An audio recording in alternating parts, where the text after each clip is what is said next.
Hello everyone! So, ito po yung request ng isa sa aking mga kaibigan. Ito po yung video ng aking house tour. House tour? Oo. Kasi, lumipat na kasi ako ng bahay. So, before, I live in Alcobar. Kasi nandun yung trabaho ko. So, nagkaroon din po kasi ako ng big opportunity or mas magandang oportunidad dito sa Dammam. So, lumipat ako dito dahil nandito na po yung trabaho ko. So, ito yung main door ko. Pag bukas ng pintuan na yan, labas na yan. Alright? So, sa gilid niyan, meron niyang CR. Pero ano to guys, no bash. Kasi meron ditong part na hindi ko pa talaga nalilinis kagaya ng CR na to. So, itong CR na to, ito yung unang CR na malapit doon sa main door. Ayan, tingnan nyo, ang dumi pa. So, kakalipat-lipat ko lang kasi din guys, kaya hindi ko pa siya naaasikasong linisin yung ibang part. So, kagaya ng CR na to. So, since hindi ko naman to gagamitin, kaya hinayaan ko na lang muna na ganyan. So, CR, tapos yung main door, and then ito yung isang kwarto. So, itong kwarto na to, bakante po ito. At hindi ko pa rin nalilinisan. Charan! Ayan. So, hindi ko pa rin nalilinisan yan, guys. Kasi nga, hindi yan yung kwarto na ginagamit ko. Ayan. So, just in case, in the future, kung magkakaroon ako ng visitor or something, so, pwede kong gamitin yan. So, dyan sila pwedeng matulog. And then, after that, so, yun na nga. Ito yung CR.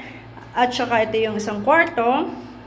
And then dito is yung parang pinakang sala niya na. So, sa ngayon kasi, dahil nga bagong lipat pa ako, hindi ko pa siya naaasikaso ng maayos and kulang pa rin yung mga gamit ko, guys. So, kaya, ayan, ito yung parang pinakang sala niya. So, pwede kong lagyan dito ng sofa, ng table, at saka kung ano pang pwede kong i-decorate dyan. So, yan. Medyo malawak din. And then next, guys, is yung aking kitchen. So, yung kitchen ko, yung isang cabinet niya sira. So, ipapaayos ko yan sa real estate in the future din. Kasi, yun nga. Marami pang dapat ayusin. Marami pang dapat na i-arrange. Pero, unti-unti lang, guys. Dahil, yun nga. Ayan. So, pasok tayo sa loob, guys. Buksan natin yung... Ayan. O, diba may tuyo pa, o. Ayan. Ayan. Ayan, may mga cabinet din siya. So, sa cabinet na yan, diyan ko nilagay yung aking mga kagamitan. Ayan, may hugasin pa, o. Huli pero di kulong. Ayan. So, ang gamit ko sa ngayon, dahil ako lang naman mag-isa, ang gamit ko lang po ay electric stove. Ayan. Ayan, diba? Taray. May basura pa, may hugasin pa. So, soon. Mamaya. Ayan. So, patayin natin yung ilaw again. Ayan. So, curious ako or concerned ako about electricity. Ayan. Kapag hindi ko ginagamit ang pinapatay ko talaga. Ayan. And, yun nga. Ito naman, yung CR. So, ito yung CR ko. Ito yung personal CR ko. At ako, ito yung ginagamit ko. So, yung kanina, ayan. Ayan.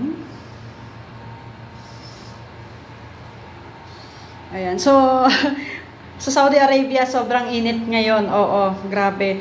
Yung tubig dito is kulang na lang talaga kumulo sa sobrang init. Ayan. So, kailangan talaga natin na mag-stock ng tubig para may pangligo. Oo. Hindi nyo kakayanan na ipangligo ang mainit na tubig dito sa Saudi. I swear. Ayan. Meron din shower yan, pero hindi ko nga pwedeng gamitin kasi nga mainit yung tubig. Kaya nag-stock ako ng tubig na pangligo. Ayan. O, ayan, may nakababad pa. Ayan yung labahin kung naiwan. So, ayan. Ayan. So, simple. Ako kasi yung klase ng na hindi talaga mahilig sa mga anik-anik or sa mga kung ano-ano pang mga kaya yan, simple lang talaga. Yan.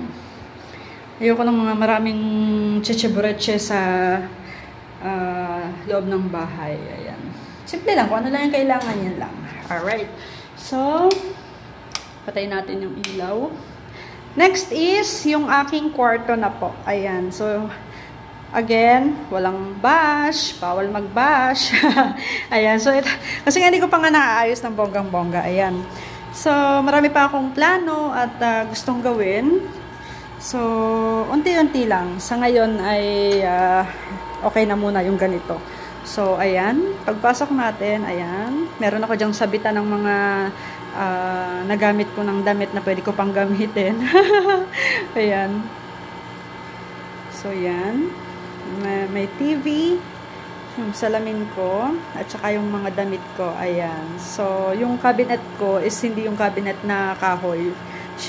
Ganyan ang gamit ko na lagay ng damit para just in case na kailangan kong lumipat, hindi ako mahirapan na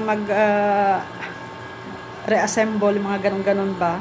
Yan. So, may maliit din akong ref, pang sarili ko lang. So, kung ano man yung mga pagkain na kailangan ko ilagay sa ref. Ayan.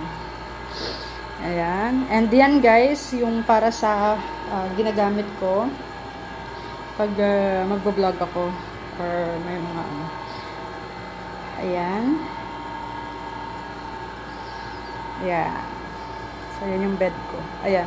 Actually, kumakain pa ako ng Maha Blanca this time. Eh, naisipan ko kasi, since chat ko kasi yung kaibigan ko, and sabi niya sa akin, patingin daw. Patingin daw ng bago kong bahay. So, sabi ko sa kanya, wala pang maraming etching-etching. Sabi niya, hindi, okay lang, titingnan ko lang.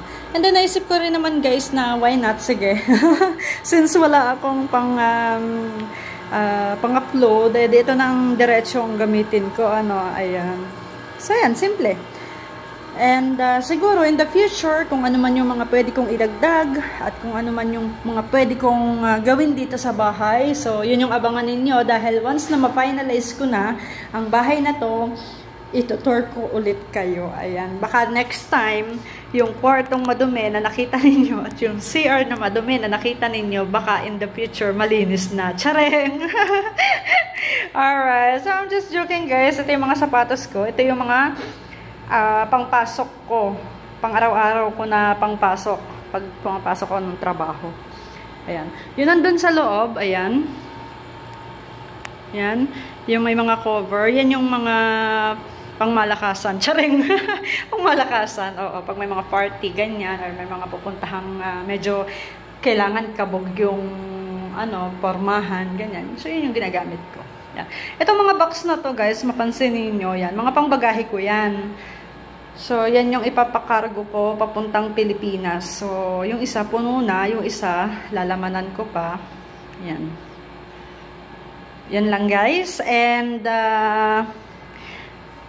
ito po ang aking bagong bahay dito sa Dammam, Saudi Arabia. Thank you so much guys at abangan nyo ang aking latest video. Sa mga hindi pa po nakasubscribe, subscribe na para maging updated kayo on my next vlog. Wag nyo rin kalimutan na pindutin ang bell button para maging updated kayo. At ma-notify kayo kapag may mga bagong video si DJ Safia. Alright? See you next time. Thank you guys. Bye!